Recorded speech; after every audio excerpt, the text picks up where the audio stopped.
ಭಕ್ತರ ಸಾಗರದಲ್ಲಿ ತೇಲಿದ ಕುಕ್ಕೆ ಸುಬ್ರಹ್ಮಣ್ಯ ಜಾತ್ರೆಯ ಸಂಭ್ರಮ, ಸೇವೆಗಳಲ್ಲಿ ಭಾರೀ ಏರಿಕೆ. ರಾಜ್ಯದ ಪ್ರಸಿದ್ಧ ಧಾರ್ಮಿಕ ಕ್ಷೇತ್ರವಾದ ಕುಕ್ಕೆ ಸುಬ್ರಹ್ಮಣ್ಯದಲ್ಲಿ ಭಾನುವಾರ ಭಕ್ತರ ಮಹಾಪೂರವೇ ಹರಿದು ಬಂದಿದ್ದು, ಸುಮಾರು 40,000ಕ್ಕೂ ಅಧಿಕ ಭಕ್ತರ ಆಗಮನವಾಗಿದೆ. ಸಂಪೂರ್ಣ ದೇವಾಲಯದ ಪರಿಸರ ಜಾತ್ರೆಯ ಸಂಭ್ರಮವನ್ನು ನೆನಪಿಸುವಂತಿತ್ತು. ದೇವಸ್ಥಾನದ ಒಳಾಂಗಣ, ಹೊರಾಂಗಣ, ರಥಬೀದಿ ಸೇರಿದಂತೆ ಎಲ್ಲೆಡೆ ಭಕ್ತರಿಂದ ತುಂಬಿ ತುಳುಕಿದ ದೃಶ್ಯಗಳು ಕಂಡುಬಂದವು. ದೇವರ ದರ್ಶನಕ್ಕಾಗಿ ಗೋಪುರದವರೆಗೂ ಉದ್ದ ಸಾಲಿನಲ್ಲಿ ನಿಂತ ಭಕ್ತರು ಗಂಟೆಗಳ ಕಾಲ ಕಾದು ನಿಂತಿರುವುದು ವಿಶೇಷವಾಗಿತ್ತು.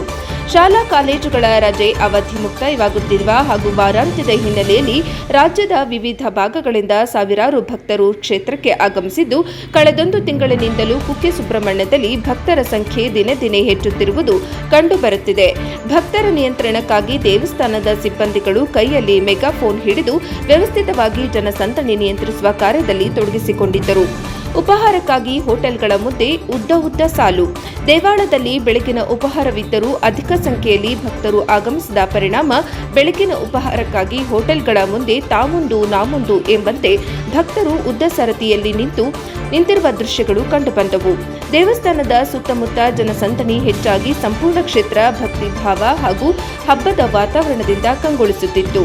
ಪಾರ್ಕಿಂಗ್ ಪ್ರದೇಶಗಳು ಫುಲ್. ರಥಬೀದಿ ಪಕ್ಕದ ಪಾರ್ಕಿಂಗ್ ಪ್ರದೇಶಗಳು, ಕನ್ನಡಿ ಹೊಳೆ ಬದಿ ಹಾಗೂ ಬಿಲದ್ವಾರದ ಪಾರ್ಕಿಂಗ್ ಸ್ಥಳಗಳು ಸಂಪೂರ್ಣ ಭರ್ತಿಯಾಗಿದ್ದವು. ವಾಹನಗಳ ಸರತಿ ಕುಮಾರಧಾರದಿಂದ ದೇವಾಲಯದವರೆಗೂ ಕಂಡುಬಂದಿದ್ದು, ಸ್ಥಳಾವಕಾಶದ ಕೊರತೆಯಿಂದ ಅನೇಕ ಭಕ್ತರು ರಸ್ತೆ ಬದಿಯಲ್ಲೇ ವಾಹನ ನಿಲ್ಲಿಸಿ ಕಾಲ್ನಡಿಗೆಯಲ್ಲೇ ದೇವಸ್ಥಾನದತ್ತ ಸಾಗಿದರು. ದೇವಸ್ಥಾನದ ಭದ್ರತಾ ಸಿಬ್ಬಂದಿ ಹಾಗೂ ಪೊಲೀಸರು ಸಂಚಾರ ನಿಯಂತ್ರಣವನ್ನು ಸಮರ್ಪಕವಾಗಿ ನಿರ್ವಹಿಸುತ್ತಿರುವುದು ಕಂಡುಬಂತು.